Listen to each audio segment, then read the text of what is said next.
Kalau serigala bisa istirahat di dalam rumahnya, burung bisa istirahat di dalam sarangnya, tapi Tuhan Yesus belum tentu bisa istirahat. Kenapa Tuhan Yesus nggak bisa istirahat? Artinya istirahat di sini bukan istirahat nggak bisa tidur malam, bisa Tuhan Yesus istirahat tidur malam. Cuma makanya masuk di sini istirahat dalam arti pekerjaan Tuhan. Pekerjaan Tuhan nggak bisa istirahat. Ya, pekerjaan Tuhan tetap ada. Sampai sekarang masih banyak jiwa-jiwa butuh diselamatkan. Tetap ada pekerjaan Tuhan. Jadi dalam pekerjaan Tuhan tidak ada kata istirahat. Tidak ada kata santai-santai dalam pekerjaan Tuhan. Kenapa? Karena banyak jiwa-jiwa membutuhkan penginjilan. Jiwa-jiwa butuh pertolongan. Jiwa-jiwa yang sakit dalam masalah banyak. Jadi Tuhan Yesus sebenarnya Tuhan Yesus mau menjelaskan kepada orang yang pertama ini. Di sini nanti ada 3 orang ya. Bagaimana mengikuti ada 3 orang. Tapi Tuhan Yesus mau menjelaskan kepada orang yang pertama ini, orang yang mau mengikut dia ini dengan sukarela dia mengikut Yesus. Tuhan Yesus mau jelaskan bahwa ikut Tuhan Yesus itu tidak banyak waktu istirahat. Ya, tidak banyak waktu istirahat. Tidak punya tempat meletakkan kepalanya. Tidak meletakkan kepala itu maksudnya berbaring, istirahat, tidur. Tidak banyak waktu. Tidak banyak waktu. Karena pekerjaan Tuhan banyak. Pekerjaan Tuhan berat, itu maksudnya. Ya, kalau kita tanya hamba-hamba Tuhan, ya, pasti berat pekerjaan Tuhan ini. Gak ada hamba Tuhan yang berkata pekerjaan Tuhan itu ringan, gampang. Pasti berat, apalagi yang namanya hamba-hamba Tuhan yang merintis dari desa-desa. Oh, berat. Ada yang sampai berjalan berkilo-kilometer. Belum lagi di pedesaan listrik belum ada. Ya, ngeri pekerjaan Tuhan. Kalau di kota mungkin ya bisa lah enak. Tapi Tuhan beda upahnya bagi siapa yang pekerjaannya lebih berat. Upahnya lebih besar bagi mereka yang lebih berat. Ya. Jadi artinya apa sih? Tuhan Yesus memberi penjelasan kepada orang yang pertama ini bahwa mengikut Tuhan Yesus itu tidak gampang. Ya, tidak gampang. Anak manusia tidak punya tempat di dalam kepalanya. Artinya tidak banyak waktu bersantai-santai istirahat. Ya. Kalau serigala bisa beristirahat, burung bisa, tapi anak manusia enggak. Banyak pekerjaan Tuhan yang harus dikerjakan.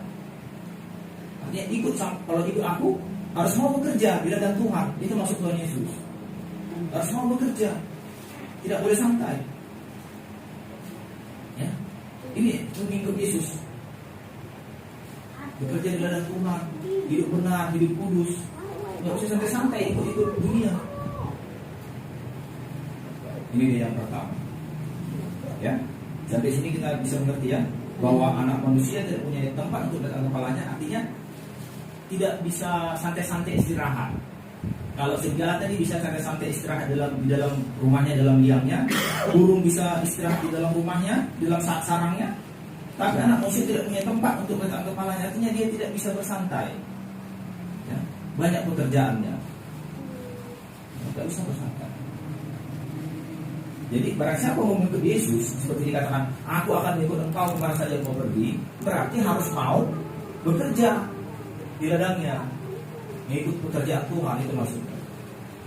Itu yang pertama. Jadi kalau dikatakan aku anak Tuhan, aku ikut Yesus, tapi dia tak mau menginjil, nah, ini salah. Harus mau memberitakan Injil. Harus mau memberitakan Injil. Harus mau menyampaikan firman sama keluarga-keluarganya, disampaikan walaupun mungkin enggak semahir mungkin hamba-hamba Tuhan, tapi setidaknya disampaikan 1-2 kalimat disampaikan, ya, bahwa Tuhan Yesus sanggup menolong, Tuhan Yesus sanggup menyembuhkan, dalam Yesus ada sukacita, ada damai sejahtera. Ya. Kita lanjutkan lagi di ayat 50. Sebelum kita lanjutkan, kita buka dulu 1 Petrus 4 ayat 16 ya. 1 Petrus 4 ayat 16. 1 Petrus 4 ayat 16. Kita lanjutkan dulu ya. 1 Petrus 4 ayat 16 sebelum kita lanjutkan. 4 ayat 16. Coba bacakan. 1 Petrus 4 ayat 16. Dapat? Nah, udah bacakan 1 Petrus 4 ayat 16. 1 Petrus 4 ayat 16. Ya. Tapi jika ia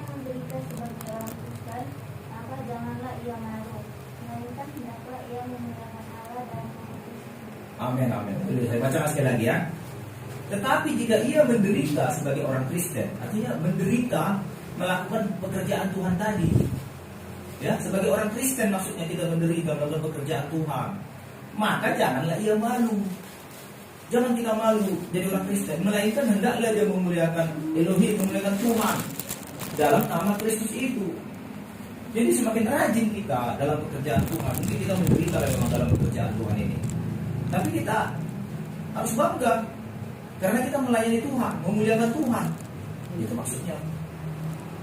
Jadi kalau orang Kristen katanya dia tidak menderita hidupnya, berarti tidak benar. Firman Tuhan bilang, dikatakan di sini, menjadi Kristen itu menderita. Menderita apa? Menderita karena melakukan pekerjaan Tuhan. Nah, jadi jangan malu katanya kalau kita menderita. Justru kita memuliakan Tuhan itu. Ya, kita lanjut lagi di ayat 59. Nah, 59 tadi ayat 59. Ya.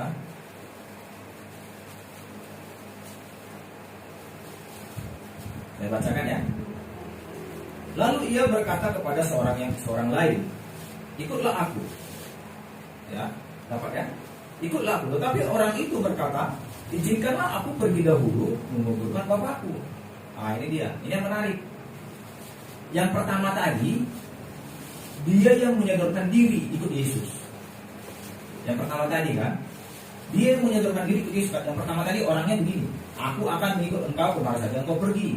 Dan dia yang menyodorkan diri kan. Tetapi yang kedua ini agak unik. Yang kedua ini Tuhan Yesus yang memilih. Ya, Tuhan Yesus yang memilih. Lalu ia berkata seorang lain, ikutlah aku katanya. Nah ini dia. Saya rasa kita di kelompok yang kedua ini sering. Ya, ikutlah aku artinya apa? Tuhan mengutus orang yang menginjili kita. Ayo ikutlah di gereja kami. Ikutlah beribadah sama kami. Ikutlah artinya ada yang mengajak. Beda sama yang pertama tadi. Yang pertama tadi tidak ada yang mengajak, dia mau ikut Yesus. Yang pertama tadi. Tapi yang kedua ini Yesus yang mengajak. Lalu ia berkata kepada seorang lain. Dia berkata kepada orang lain yang ada di situ, Tuhan Yesus.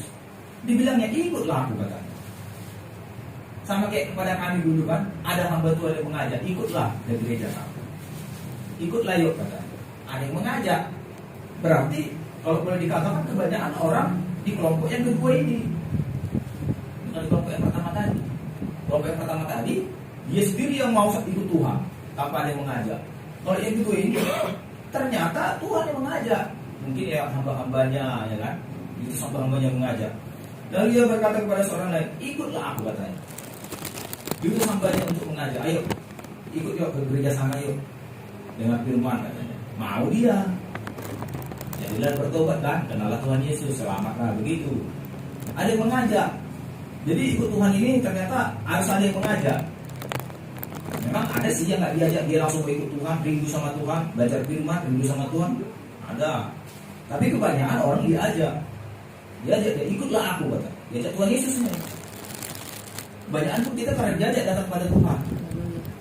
Tapi ada juga orang-orang tertentu, orang-orang pilihan Tuhan yang memang dia dari apa rindu sama Tuhan. Ada pun saya dengar cerita kesaksian, gak ada yang menginjili, dia sendiri datang ke gereja, dia sendiri datang ikut Tuhan.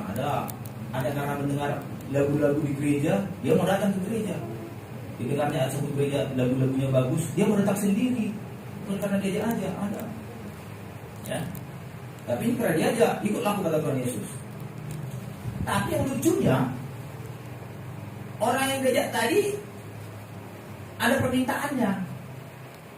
Ini dia. Saya baca selanjutnya ya. Di ayat 59 tadi.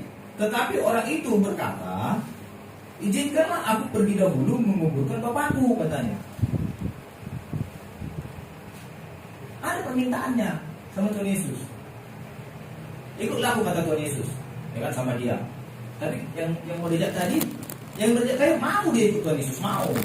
Bukan dibilang aku nggak mau. Memang ada orang yang diajak nggak mau. Banyak orang yang diajak nggak mau. Diajak ke gereja, yuk ke gereja, nggak mau. Lebih enak dia nonton TV di rumah atau pergi liburan. Tapi ini diajak Tuhan Yesus mau. Cuman dia ada urusannya. Dikatakan begini, izinkanlah aku pergi dahulu menguburkan bapakku. Nah ini dia. Artinya apa? Artinya di sini sebenarnya yang orang yang diajak Tuhan Yesus ini anak yang berbakti kepada orang tua, anak yang menghormati orang tua. Ya, sebenarnya anak ini nggak salah dia ini. Kalau dipikir-pikir kan, izinkanlah aku pergi dahulu menguburkan bapakku, kan nggak salah kan? Kalau dia minta sama Tuhan Yesus, Tuhan, pergi sila aku pergi ya menguburkan bapakku dulu ya. Karena aku anak berbakti, anak hormat sama orang tua. Kalau dipikir-pikir kan nggak salah dia sebenarnya.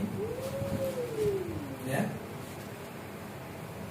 Tapi ini aneh. Tuhan Yesus bukan mengizinkan. Tapi apa jawaban Tuhan Yesus di ayat 60? Kita baca di ayat 60. Ya. Perhatikan ayat 60. Tetapi Yesus berkata kepadanya, biarlah orang mati menguburkan orang mati. Tetapi engkau pergilah dan beritakanlah kerajaan Tuhan di mana-mana. Ya, sama kayak saya katakan tadi, pekerjaan Tuhan itu memberitakan Injil. Jadi di sini aneh. Di sini Tuhan Yesus katakan, biarlah orang mati mengubur orang mati, tetapi engkau pergilah beritakanlah Injil di mana-mana. Jadi dia langsung disuruh melakukan pekerjaan Tuhan memberitakan Injil. Ya, karena Tuhan di sini, biarlah orang mati mengubur orang mati.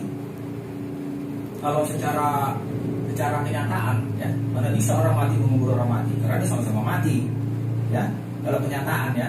Tapi ini arti kiasan, ada artinya. Jadi maksud orang mati di sini dalam arti rohani. Yang mati rohani mengubur orang yang mati jasmani. Biarlah orang yang mati rohani mengubur orang yang mati jasmani. Maksudnya begini. Kalau orang sudah mati, itu nggak ada urusan lagi sama orang hidup. Itu maksudnya. Artinya dia orang mati itu udah nggak bisa ngapain-ngapain lagi. Nggak ada lagi urusannya sama yang hidup.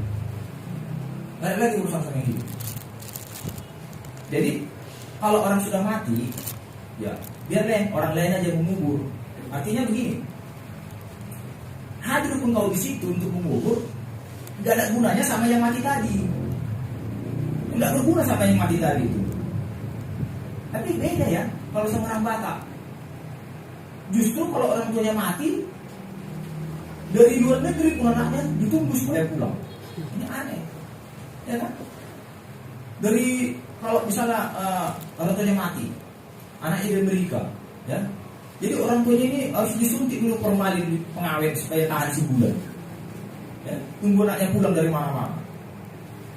Tuhan Yesus katakan di sini, nggak ada lagi urusan orang mati sama orang hidup.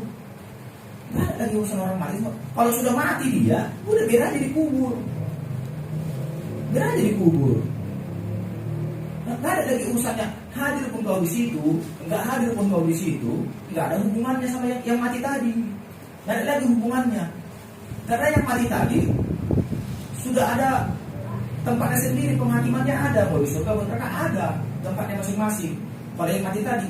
Tapi yang hidup berbeda. Yang hidup dikatakan di sini, kalau kau hidup, urusanmu memberitakan kerajaan Tuhan, itu urusanmu. Beritakanlah kerajaan Elohim di mana-mana. Beritakanlah kerajaan Allah di mana-mana. Beritakanlah Injil di mana-mana. Itulah urusan orang yang hidup. Itulah urusan yang mau mengikut Yesus, itu maksudnya. Jadi kalau mau mengikut Yesus, ya, urusannya gak ada urusan mengikut Yesus mengubur orang mati, gak ada urusannya. Artinya begini, sebenarnya pun kalau mengubur orang mati ini sebenarnya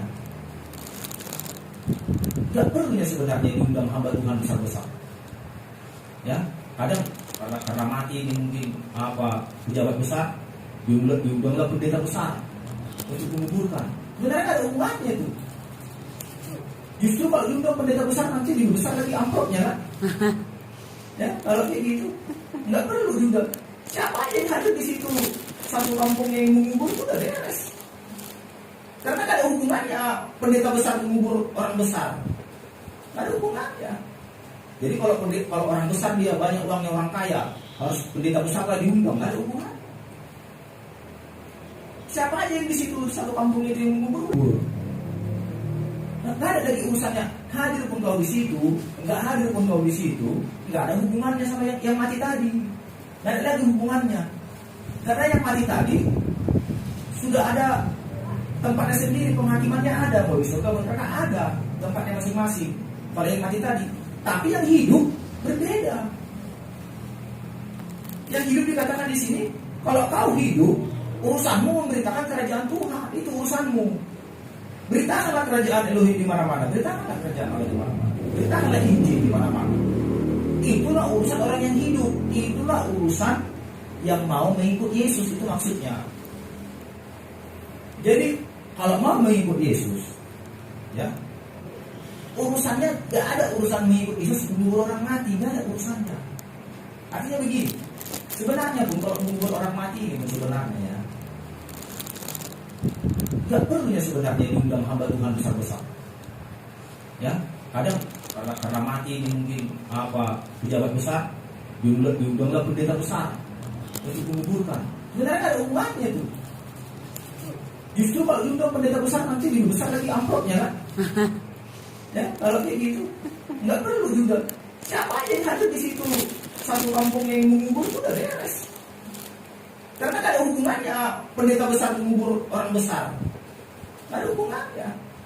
Jadi kalau orang besar dia banyak uangnya, orang kaya, harus pendeta besar lah diundang, nggak ada hubungan. Siapa aja yang di situ satu kampung itu yang mengubur udah selesai. Yang penting dikubur udah. Karena urusan orang mati sama orang hidup nggak ada. Itu maksudnya ini, biarlah orang mati mengubur orang mati. Orang-orang itu aja yang mengubur itu. Kau yang penting beritakan Injil. Kenapa? Karena kau mau mengikut aku. Ya. Dari ayat ini kita mengerti sebenarnya orang mati itu tidak begitu penting sama Tuhan, nggak begitu penting. Tapi sama orang Batak yang belum mengenal Tuhan, orang mati itu penting kali. Yang penting kali orang mati sama orang Batak.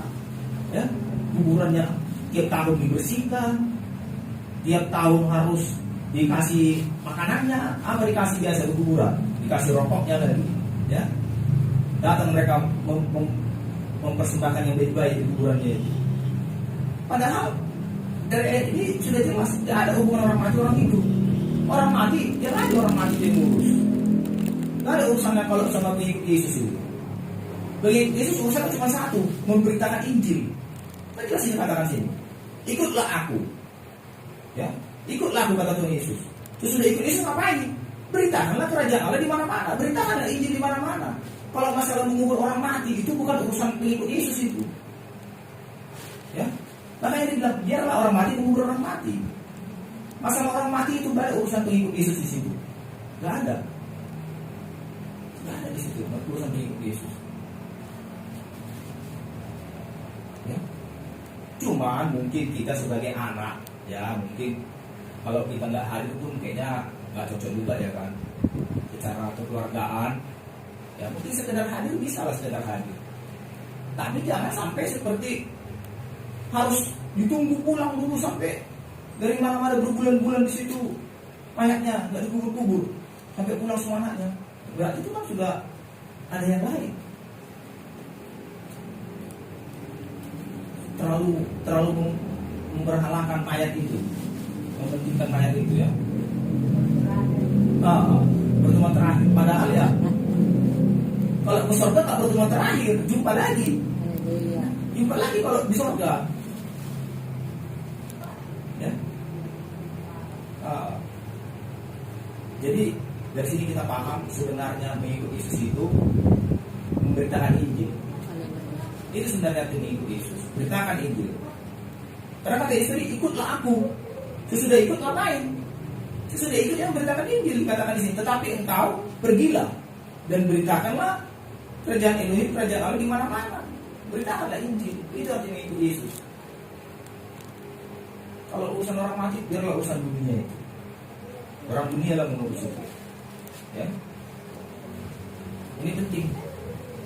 Sama kita kalau mengikuti Yesus. Kalau kita mengikuti Yesus, jangan terlalu mengurusi urusan-urusan dunia. Ya, banyak urusan-urusan dunia memang. Salah satunya ini lah mengurus masalah kematian. Ini kan termasuk urusan dunia ini.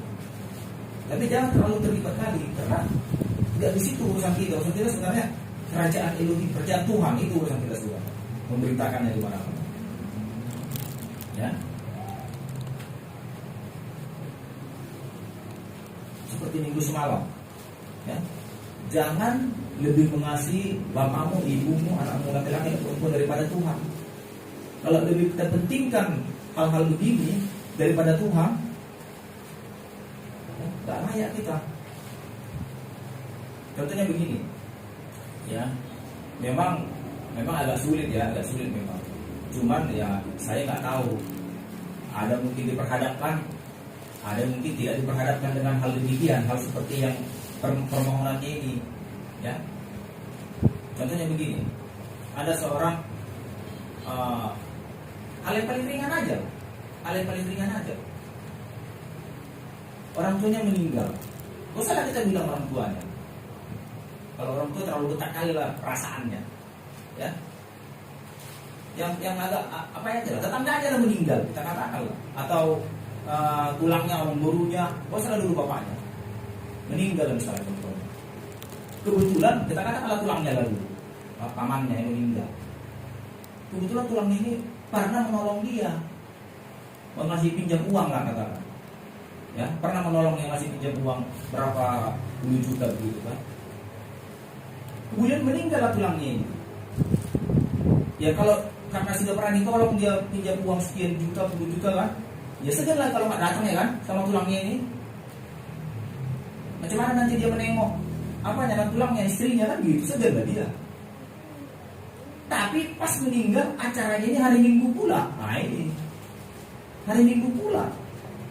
Jadi pilih mana? Beribadah dulu ke gereja atau menghadiri ini. Kalau dihadiri nanti acara ini, nggak bisa ke gereja. Hal-hal yang kecil beginilah.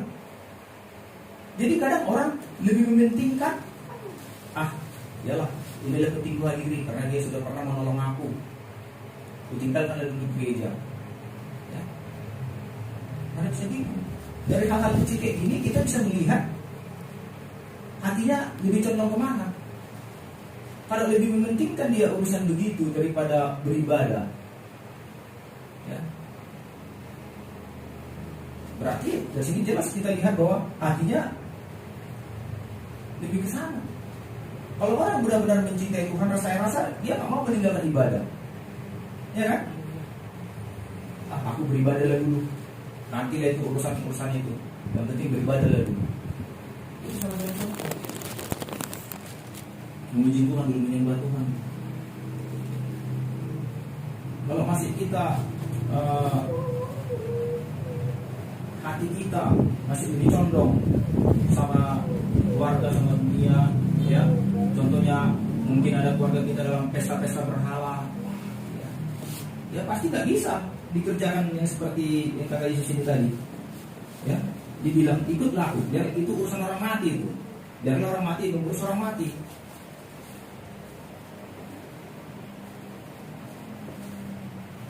Tapi kata Yesus ini kita harus belajar meninggalkan itu. Karena Tuhan katanya ikutlah aku. Jadi kalau mau ikut Yesus harus berani meninggalkan seperti ini tadi lah. Dikatakan Yesus ikutlah aku. Izinkanlah aku pergi dahulu mengubur bapakku. Berarti kan kata lain, kalau tetap dia pergi mengubur bapaknya, berarti tidak jadilah undangan Yesus ini. Dia pilih antara dua, mau tetap ikut Yesus atau pergi dulu mengubur bapaknya. Kalau dia ikut Yesus, berarti tidak jadi dia mengubur bapaknya, kan begitu arti ayat ini. Karena Yesus ini sudah beri pilihan. Biarlah orang mati mengubur orang mati, artinya gak usah kau urusi masalah penguburan itu. Ikutlah memberitakan Injil, itu maksud Yesus. Jadi sini sudah jelas Tuhan Yesus memberi pilihan, mau ikut keluarga atau ikut Yesus, sama kayak minggu semalam. Lebih mengasihi Yesus atau lebih mengasihi keluarga. Kita lanjutkan lagi di ayat 61. Ayat 61, ini yang terakhir. Ayat 61, lepas 9 tadi ayat 61.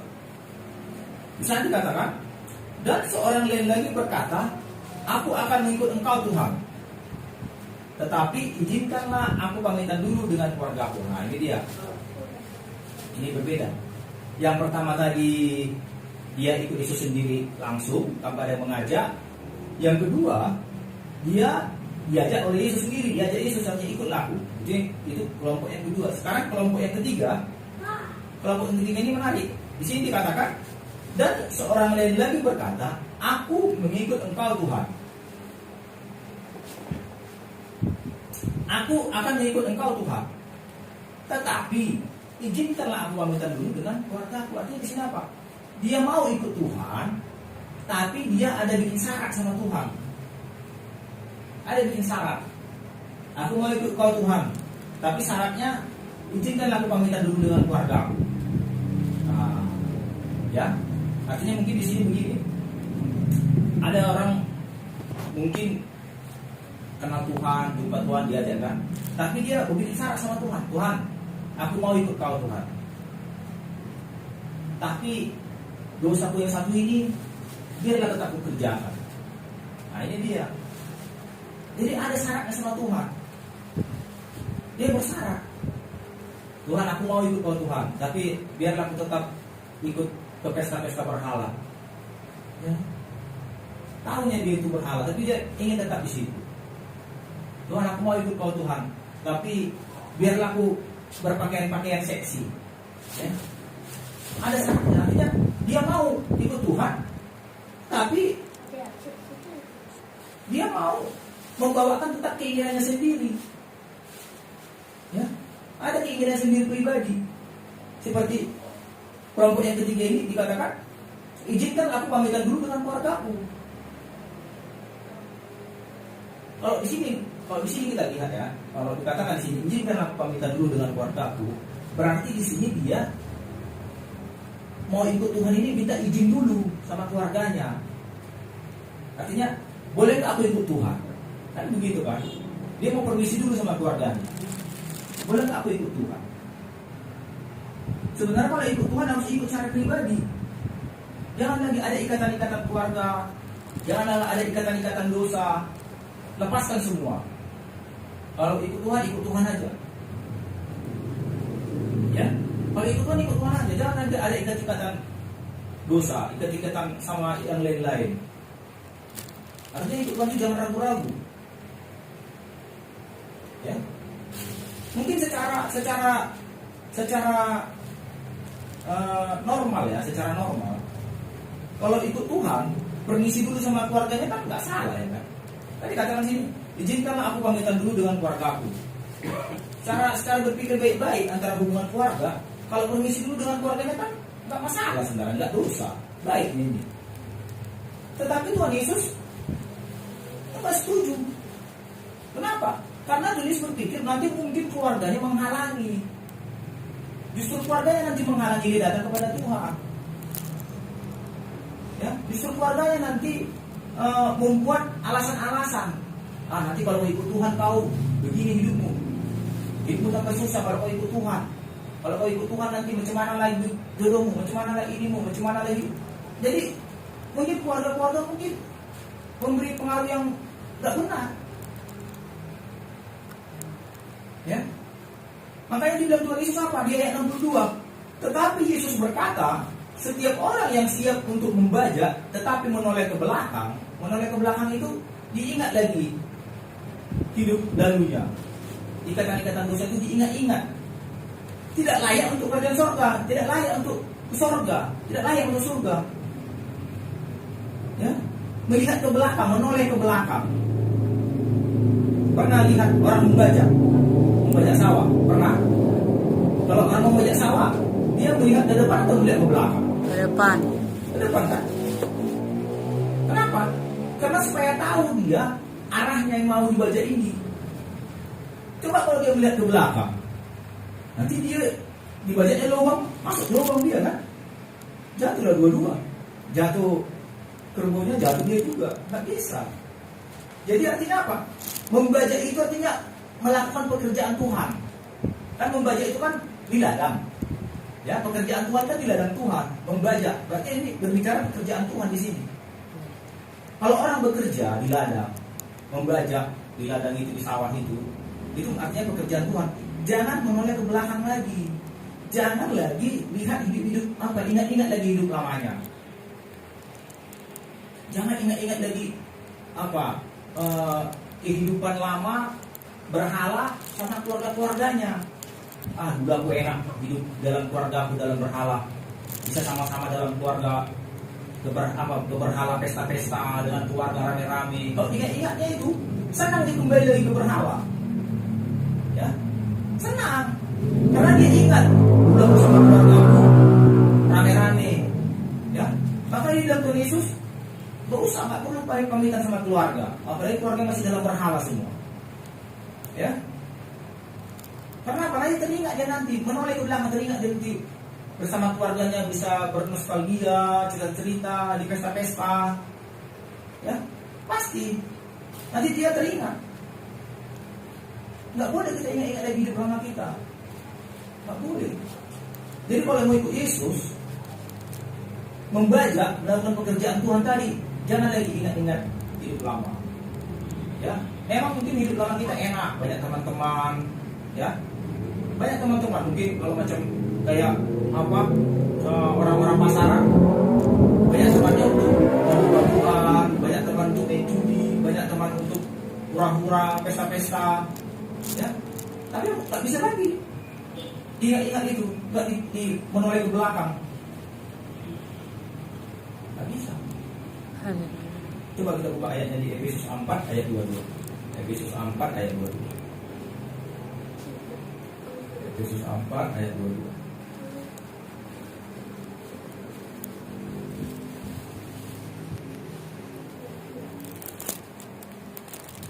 Efesus 4 ayat 22. Jadi kalau kita datang sama Tuhan, jangan buat syarat-syarat. Artinya, aku mau ikut kalau Tuhan, tapi dosaku yang satu ini jangan kutinggalkan, tidak bisa. Tinggalkan semua keluarga kita kalau ada dalam berhala, tinggalkan semua dosa-dosa lama, manusia lama tinggalkan semua. Efesus 4 ayat 22 dapat semua? Ya, dapat. Saya bacakan ya, Efesus 4 ayat 22. Demikian firman Tuhan, yaitu bahwa kamu, ya, berhubung dengan kehidupan kamu yang dahulu, harus meninggalkan, melepaskan manusia lama. Kenapa? Manusia lama itu yang menemui kebinasaannya oleh nafsunya yang menyesatkan. Itu dia. Manusia lama itu binasa karena nafsu yang menyesatkan. Ayat 23, supaya kamu dibaharui dalam roh dan pikiranmu. Ayat 24, dibaharui di dalam roh dan pikiran kalau mengikut Yesus.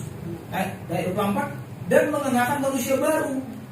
Manusia baru kalau ikut Yesus, udah tinggalkan manusia lama. Ingat lagi yang lalu, yang telah diciptakan menurut kehendak Tuhan, kehendak Allah di dalam kebenaran, ya, dalam kebenaran dan kekudusan. Jadi dalam kekudusan yang manusia baru ini, bukan di dalam hawa nafsu.